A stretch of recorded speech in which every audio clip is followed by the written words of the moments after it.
Hey everybody, Glenn Younes again for my reoccurring video blog here on PressBoxOnline.com. Going to talk a smidget of Washington sports for a minute. We'll start with the Caps, and I don't know what to tell you. I am the biggest distraught Caps fan in the world, and normally, I've done a couple blogs about the Caps so far, and normally I've been able to shelf my demons and kind of put away the childhood memories of the Caps failing, and even as a young adult losing in Game 7 of the Pens at home, my buddy Schwartz and I at those games just super. I mean, bottom line is that game 4 or 5 years ago when it was like 6-1 or whatever, dude, we left before the second period ended, jumped on the Metro, was at my apartment in Van Ness before the third period started. I mean, we were out of there. It was done. And so those demons, those nightmares still creep up. They get past the Flyers, cool. Win Game 1 against the Pens in overtime, a hat trick from Oshie, cool. Game 2, they played awful, sitting in those stands, just distraught. Games 3 and 4, so bad. Game 5 in D.C., we'll see what happens. But this thing could end this weekend, Saturday, and it's yet another case of, are the Caps jinxed? Is Ovechkin not the winner that we think he is? I mean, I tweeted this, G-Unit Radio. He scores like Gretzky. He pounds like a goon, but he wins like you and I on the couch. And it's like, I love the Caps. I love Ovechkin more than anybody.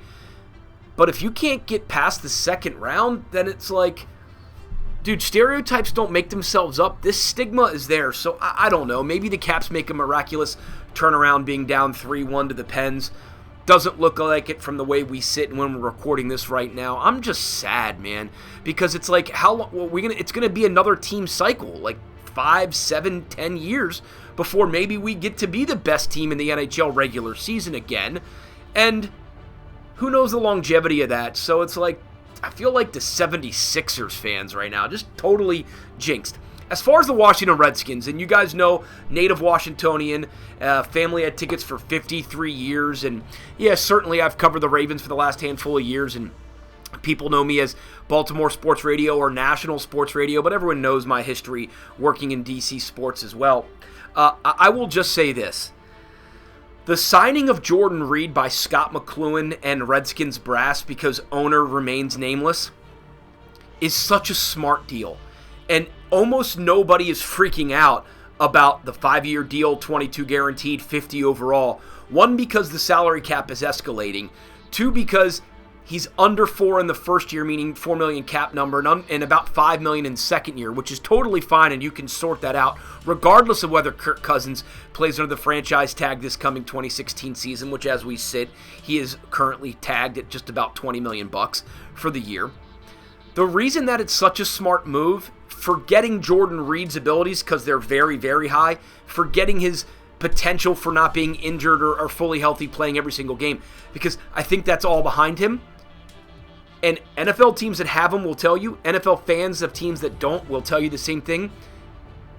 The tight end is the mismatch position in the NFL. And if you have one, you can do so many things. And if you don't, you are screwed. And the Redskins have their mismatched tight end, and they locked him up, and I think it is a brilliant move. McLuhan knows exactly what he is doing.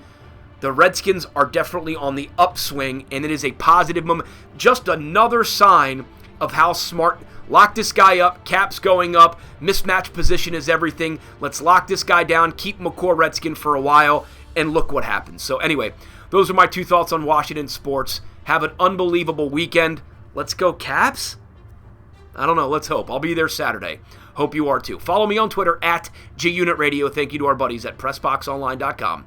Till next time, I'll talk to you. I'm Glenn Younes.